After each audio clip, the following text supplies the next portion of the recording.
Okay, सो operator के जो discussion part है, जो हमने प्रीवियसली डिस्कस भी किए हुए हैं, उसमें से एक था ये कंडीशनल ऑपरेटर, जिसका हमने बोला था कि बाद में डिस्कशन होगा। तो ये जो कंडीशनल ऑपरेटर है ये रिलेट है आपका इफ़ एल्स से एक्चुअली, ठीक है। तो इफ़ एल्स अगर आप कर लिए रहते हैं तब ये कंडीशनल ऑपरेटर समझना आसान हो जाता है कि ये क्या काम करेगा। तो आप ऐसे बोल सकते हो कि ये काइंड ऑफ इफ़ एल्स का अल्टरनेट है कंडीशनल ऑपरेटर, ठीक है। सो चलिए हम लोग आज इसका डायरेक्ट एग्जांपल से देखते हैं कि कंडीशनल ऑपरेटर कैसे यूज़ करते हैं। ऑलराइट,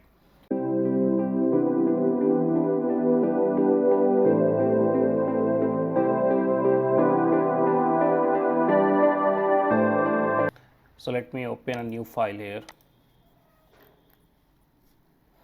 तो हम लोग को एग्जांपल लाइक मैक्सिमम निकालना है, ठीक है। तो first of all save this one. Okay, so हमने इस फाइल को सेव कर लिया है। अब हम लोग क्वेश्चन ये रखते हैं कि हम लोग मैक्सिमम निकाले थे पहले भी। So we have to find maximum out of two integers. तो इस क्वेश्चन को हम लोगों ने डील किया था इफ़ एल्स का यूज़ करके, ठीक है। तो अब इफ़ एल्स की जगह हम लोग इसको कंडीशनल ऑपरेटर का यूज़ करके समझेंगे कैसे करना है, तो आप आराम से उसका एप्लीकेशन समझ पाएंगे। तो हम यहाँ लिख दे रहे हैं यूजिंग कंडीशनल ऑपरेटर, ओके। और let's start include IOStream and then using namespace, okay. अब हम लोग इसमें इंट मेन के अंदर सिंपल दो नंबर इनपुट लेंगे। इंट करके एक ले लीजिए, ए एक ले लेते हैं बी, जैसे हम लोग किए थे पहले भी। उसमें आप सिंपल सी आउट में आप इंटर टू नंबर्स कर दीजिए, ठीक है। और सी इंट करके आप इसको सिंपली एक ए में इनपुट करा लीजिए और एक आप इसको बी में करा लीजिए। ये हो गया इनपुट सेक्शन ख़त्म। अब आते हैं लॉजिक पे। तो हमको मैक्सिमम निकालना था, तो इसका बहुत सिंपल तरीका था इफ़ में कि we just write here if A greater than B. अगर ये ट्रू हो गया तो ए मैक्सिमम है, अगर ये फॉल्स हो गया तो बी मैक्सिमम है। तो हम लोगों को इसको इफ़ का यूज़ नहीं करके कंडीशनल ऑपरेटर का यूज़ करना है। तो इसको हम लोग ऐसे लिखेंगे। कंडीशनल ऑपरेटर में जो फर्स्ट पार्ट होता है वो होता है एक्सप्रेशन के लिए, ठीक है। यहाँ पर आप सिंटैक्स लिखा हुआ है, expression is all about condition, आप इसमें लिखना है। क्वेश्चन मार्क के बाद जो नेक्स्ट पार्ट होता है वो होता है कि अगर ट्रू हुआ ये कंडीशन तो ये वाला सेक्शन में वो जाएगा। अब इसमें आप जो लिखोगे वो काम करेगा। अगर फॉल्स हुआ तो ये जो कॉलन का साइन है उसके बाद का स्टेटमेंट आप जो लिखोगे वो फॉल्स के केस में काम करेगा। तो ट्रू में इसमें जाएगा, फॉल्स में इसमें जाएगा। तो बस इफ़ एल्स के अल्टरनेट हो गया। तो हम लोग यहाँ पर सिंपली लिख सकते हैं,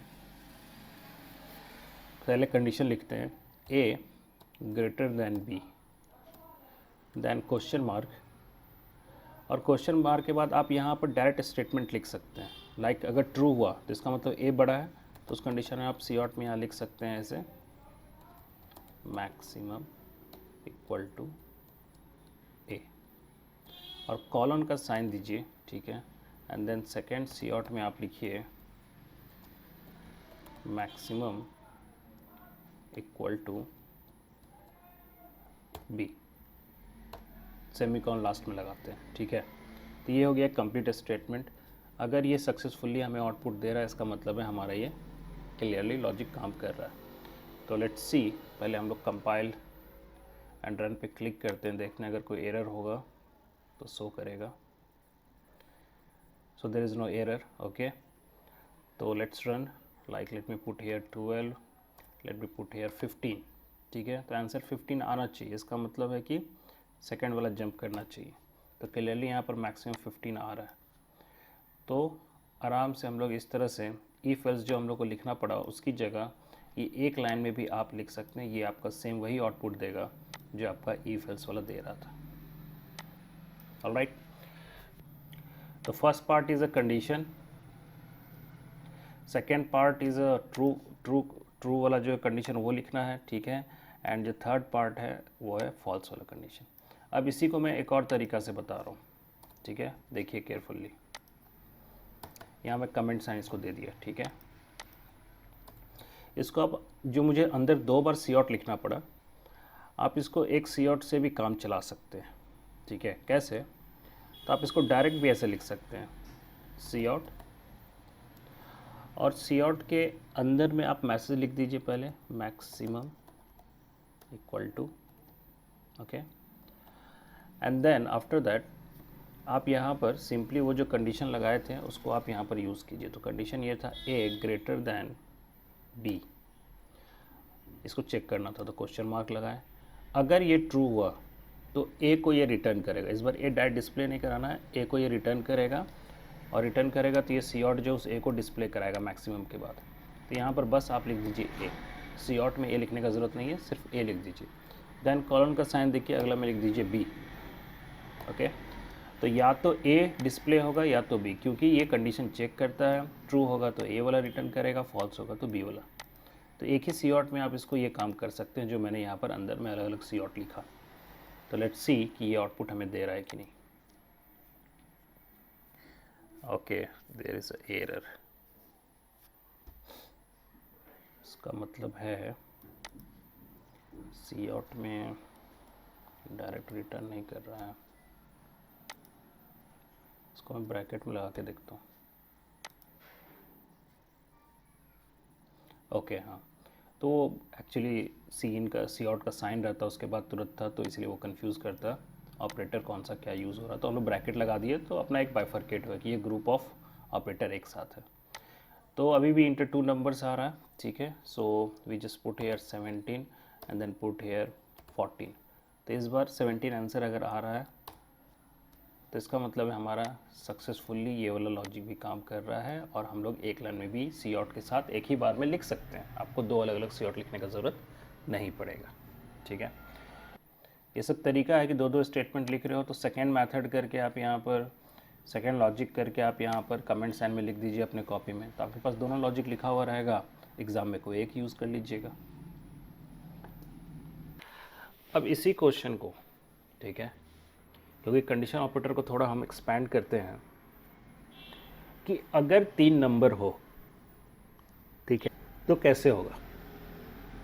मैक्सिमम आउट ऑफ 3 इंटीजर्स करना है, तो ये कैसे काम करेगा।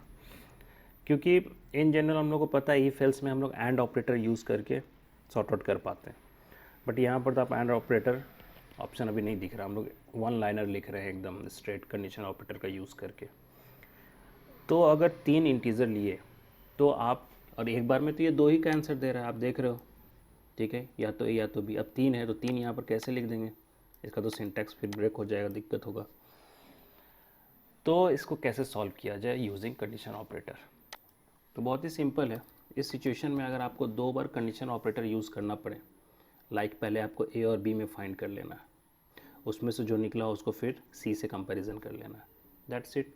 तो हो सकता है आपको 2 बार कंडीशन ऑपरेटर यूज़ करना पड़े, लेकिन आपका काम इफ़ एल्स इफ जो हम लोग वहाँ लिखते थे उससे 2 लाइन में ही हो जाएगा, वहाँ पर 3 लाइन लिखना पड़ता है विथ एंड ऑपरेटर, ओके। यहाँ पर उसका ज़रूरत नहीं पड़ेगा। तो क्या करेंगे, सबसे पहले हम लोग इनपुट लेते हैं। तो for that we just add here one more variable C, okay, and then here C.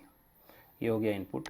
Late me remove this, keep it as, okay, let me remove this one, okay. अब हम लोग यहाँ पर कैसे करेंगे यहाँ पर इसको डील, तो हम सबसे पहले ए और बी में से एक निकालेंगे। तो इस बार हम क्या कर रहे हैं, देखिए ए बी, ठीक है, कंपैरिजन की, अगर बड़ा है तो ए रिटर्न करेगा और छोटा है मतलब फॉल्स हुआ तो बी रिटर्न करेगा।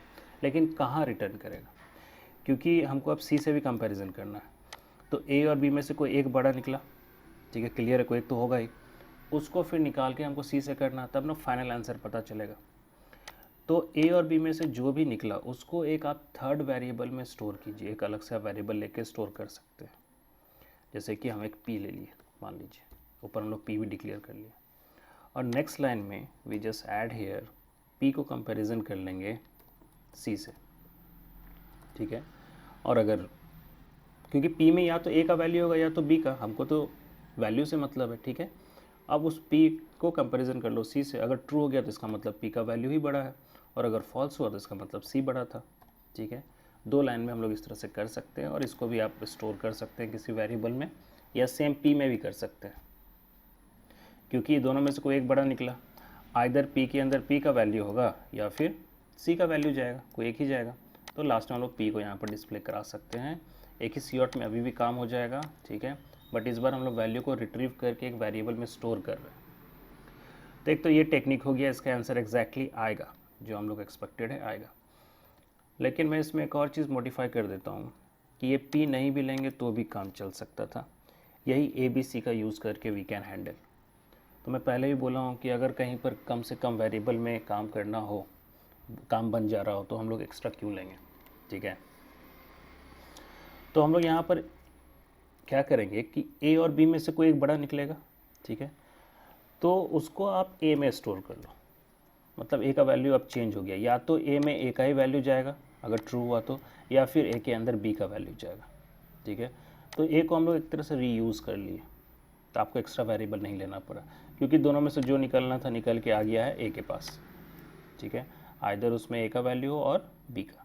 अब उसी A को कंपैरिजन कर लेना है किससे, C से। तो वेरिएबल वैल्यू होल्ड करता है सिर्फ, ठीक है। इसका ही मतलब नहीं है कि भैया A को हम तो हटा दिए, B तो गायब ही हो गया, नहीं, B का वैल्यू भी A में जा सकता है ना। तो वेरिएबल बस वैल्यू होल्ड कर रहा है। तो अब उसको आप C से कंपैरिजन कर लो, अगर फिर से बड़ा हो गया तो A में जो भी वैल्यू है वो रिटर्न करेगा, अदरवाइज C रिटर्न करेगा। कहाँ, तो A में ही करेगा। इसका मतलब हम लोग वेरिएबल को बार बार रीयूज़ करके हैंडल कर रहे हैं, और लास्ट में यहाँ पर जो भी A का वैल्यू होगा वही सबसे मैक्सिमम होगा। तो you can put here A, ठीक है। तो इस तरह से बहुत इजीली, मतलब आप जो इफ एल्स लिखते हैं, इफ एल्स इफ लिखते हैं, एंड ऑपरेटर यूज़ करते हैं, आप 2 लाइन में ही आपका काम ख़त्म हो गया, ठीक है। तो यहाँ पर हम लोग इस प्रोग्राम को अगर कंपाइल रन करें, let's see, there is some error, यहाँ पर एक्स्ट्रा ये साइन आ गया है। ओके, सो इंटर 3 नंबर्स है क्लियरली, ठीक है। लेट मी पुट 15, 20, 30, ठीक है। इंटर प्रेस करेंगे, मैक्सिमम 20 आ रहा है। एक बार और रन कराते हैं, कोई भी वैल्यू आप डालिए, C का डालिए, D का डालिए, कुछ भी, लाइक 12, 17, 20, तो क्लियर, सॉरी 77 हो गया, तो B ही आउटपुट आ जाएगा। मैं C को करता हूँ इस बार, एंड जस्ट पुट हेयर 15, 18, 20, ठीक है, क्लियर है, 20 आएगा, ठीक है। तो आराम से अपना हमारा लॉजिक काम कर रहा है। तो इस तरह से आप कंडीशन ऑपरेटर का यूज़ कर सकते हैं, बहुत ही यूज़फुल है ये भी सम एक्सटेंट।